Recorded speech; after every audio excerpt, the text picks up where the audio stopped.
Hello guys, welcome back again to YouTube channel. Stay with me, I'm Tutor Sukses.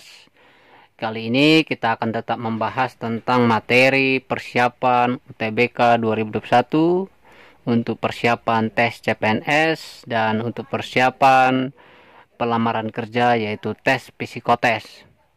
Nah, di video kali ini saya akan berbagi yaitu suatu tips dan trik ya untuk tes penalaran atau kemampuan penalaran. Saya kasih gambarannya dulu ya di awal sebelum kita masuk ke contoh soalnya. Sebentar. Inilah secara konsep materi. Kemampuan penalaran itu sebenarnya dibagi dua. Di sini juga ada namanya nanti, tapi ini di video saya selanjutnya nanti saya jelasin ya. Beserta contoh ada namanya penalaran analitis ya. Nih, tapi kita fokus ke A-nya aja ya. Di situ ada tes penalaran logis, tes logika umum, tes logika cerita, tes logika analisis dan kesimpulan, tes logika diagram. Nanti di sini kita akan coba bahas ya soal-soalnya yang berkaitan dengan materi itu dan yang sering keluar di ujian-ujian ataupun tes-tes yang sudah terbiasa dilaksanakan. Ya, daripada banyak lagi bacot, kita ke TKP, tempat kejadian pembahasan. Oke ya, kita ke soal yang pertama ya. Jika seseorang sakit, maka ia harus minum obat. Aninda tidak minum obat. Kesimpulan yang tepat adalah A. Aninda tidak sehat. B. Aninda tidak suka obat. Aninda sehat. Aninda seharusnya minum obat. Aninda tidak sehat. Nah, seperti ini kan kalau buat yang belum tahu tips dan triknya, pasti sempoyongan, betul, dan kebingungan. Nah, kita akan coba bahas ya. Saya jeda dulu. Nih, jadi solusinya gini ya. Solusi atau jawaban ya. Saya geser dulu. Oke, nih ya. Yang pertama itu kita bahas di sini ya. Jadi kita bagi-bagi nih ya.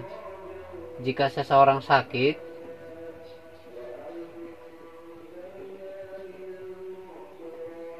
kita misalkan dia jadi P ya. Nah, gitu ya. Maka ia harus minum obat. Maka ia harus minum obat, ya kan? Kita buat ini Q ya. Tuh. Jadi kita masukkan ini ke ini. Ada namanya ya. Ada namanya modus ya. Di sini saya buat aja ya. Ada namanya nih, masuk ke modus Tholen ya.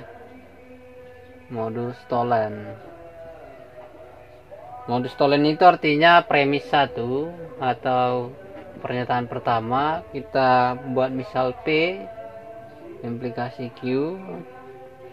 Kalau ada premis 2, dia minus Q. Maka kesimpulannya adalah di sini ada kesimpulan ya. Kesimpulan sama dengan minus P ya. Tuh. Gitu dia ya.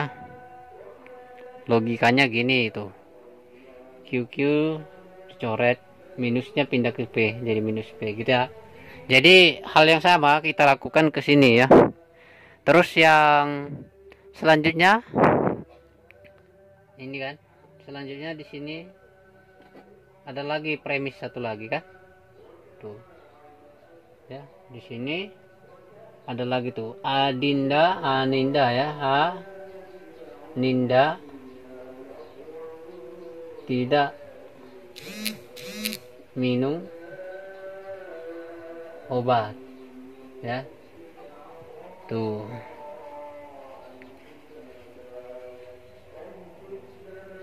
Nah, di sini kan ia harus minum obat Q. Kalau di sini ada tidak, jadi kita buat di sini minus Q ya. Tuh ya. Gitu dia. Ngerti nggak sih? Maka ia harus minum obat, kita buat Q. Karena ada tidak di sini, jadi ada negasi atau tanda minus ya di Q-nya. Jadi cara simpelnya P implikasi Q, kita buat metode Tholen untuk premis 1 ya. Sedangkan premis 2 nya ini adalah dia adalah minus Q ya, sama seperti ini tuh. Di sini minus Q. Nah, jadi kesimpulannya adalah minus P ya. Tuh, sama kan? Jadi kalau minus P-nya di sini adalah ini tuh. Jadi si anindanya tetap ya, aninda karena ada tanda minus. Jadi tidak ya, tidak. Tuh. Nih, sakit. Jadi anindanya tidak sakit. Nah, inilah rumusnya ya. P implikasi Q minus Q baru minus P dapatnya tuh hasilnya ya, kesimpulannya. Jadi aninda karena ada tanda minus tidak sakit ya. Nih gitu ya. Jadi ada nggak jawabnya ya? Aninda tidak sakit. Jadi jawabnya adalah A ya. Gitu ya. Jadi harus tahu tips dan triknya supaya waktunya cepat gitu ya, diselesain gitu ya. Mungkin gitu aja dulu ya untuk yang di video pertama ini. Di video selanjutnya saya fokus ke soal-soal yang sering keluar dan pembahasannya supaya lebih cepat, simple, tepat, dan akurat. See you again to the next video. Don't forget to subscribe, like, and comment. See you again. Sukses semuanya, sukses pekerjaannya, sukses dalam segala hal. Kita sama-sama berhasil untuk masa depan yang lebih baik. See you again. Bye bye. Yeah.